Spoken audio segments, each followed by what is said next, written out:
اعوذ باللہ من الشیطان الرجیم بسم اللہ الرحمن الرحیم السلام علیکم ورحمۃ اللہ وبرکاتہ۔ جی ویورز، کیا حال چال ہے؟ امید کرتے ہیں کہ آپ سب اللہ تعالیٰ کے فضل و کرم سے ٹھیک ٹھاک ہوں گے اور خوش ہوں گے۔ اللہ تعالیٰ سب کو بیماری سے محفوظ رکھے۔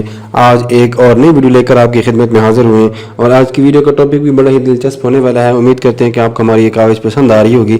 اگر آپ کو ہماری یہ کاوش اور ہماری ویڈیوز پسند آ رہی ہیں تو ہمارے چینل کو سبسکرائب کرنے کے ساتھ ساتھ بیل آئیکن کو بھی ضرور پریس کر لیجئے گا تاکہ آپ کو ہماری آنے والی ہر ویڈیوز جلد از جلد مل سکے۔ تو ہم بات کر لیتے ہیں، آج کی ویڈیو کی طرف بڑھتے ہیں۔ سورۃ فاتحہ اور حضرت انسان کی پیدائش کے بعد انسان میں کچھ ایسی خوبیاں ہوتی ہیں، سلیم الفطرت اور سلیم العقل، جس کی بنا پر وہ کسی خاص مقام تک اپنی رسائی کر سکتا ہے، یعنی ایک خاص مقام تک اس کی عقل کام کر سکتی ہے بغیر کسی کی مدد کے، لیکن وہاں تک پہنچتے پہنچتے اس کو زندگی کا مقصد اور اس کو پیدا کرنے والے کے بارے میں ایک دور کی روشنی محسوس ہوتی ہے۔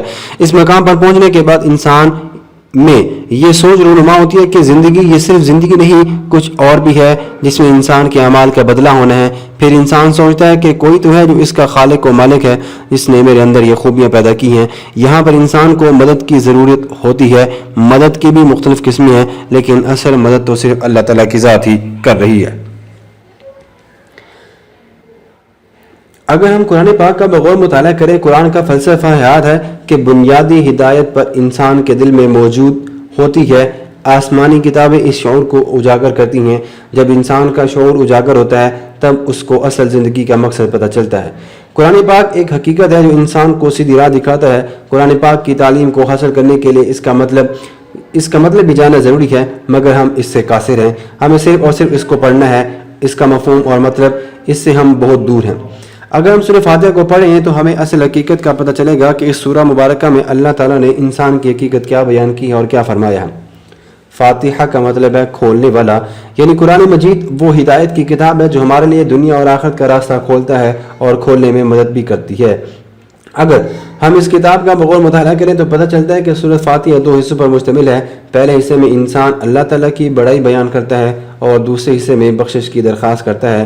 پہلے حصے میں بندہ اللہ تعالیٰ کے بارے میں بیان کرتا ہے، پروردگار کا شکر ادا کرتا ہے، اللہ تعالیٰ کی وحدانیت بیان کرتا ہے۔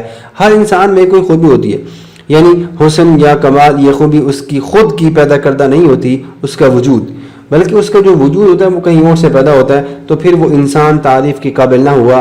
اصل تعریف اس ذات باری تعالیٰ کی ہے کہ جس نے انسان کو اس خوبی سے ہمکنار کیا۔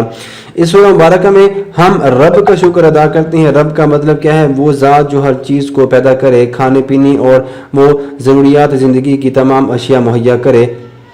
کیوں وہ ذات ہے جو یہ کام کر سکتی ہے؟ کون سی ایسی ذات ہے؟ یہ تمام مخلوقات کی ضروریات زندگی دوسرے سے مختلف ہیں۔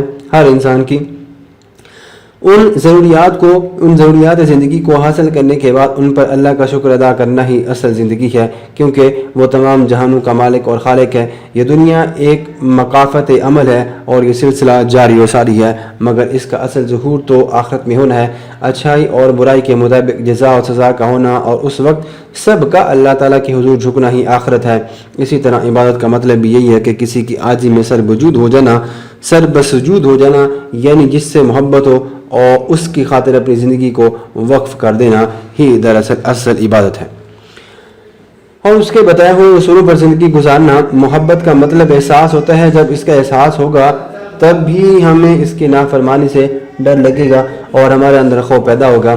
اس لیے خوف میں انسان اپنے محبوب سے ڈرتا ہے کہ کہیں وہ ناراض نہ ہو جائے۔ اس چیز کا خوف ہے جس کی وجہ سے انسان نافرمانی کرنے سے اجتناب کرتا ہے اور احکام الہی کی پیروی کرتا ہے۔ یہی اصل عبادت ہے، یعنی ان تمام حقوق کی پاسداری کرنا جو اللہ تعالیٰ کی خوشنودی حاصل کرنے میں مدد دیتے ہیں۔ اس طرح ہمارے تحت الشعور سے کچھ باتیں اوپر ہوتی ہیں کہ ان کے لیے ہم اللہ تعالیٰ سے مدد مانگتے ہیں۔ اللہ تعالیٰ نے سورہ مبارکہ میں بہت ساری آیات، بہت ساری واقعات کو جو ہے وہ بیان کیے ہیں۔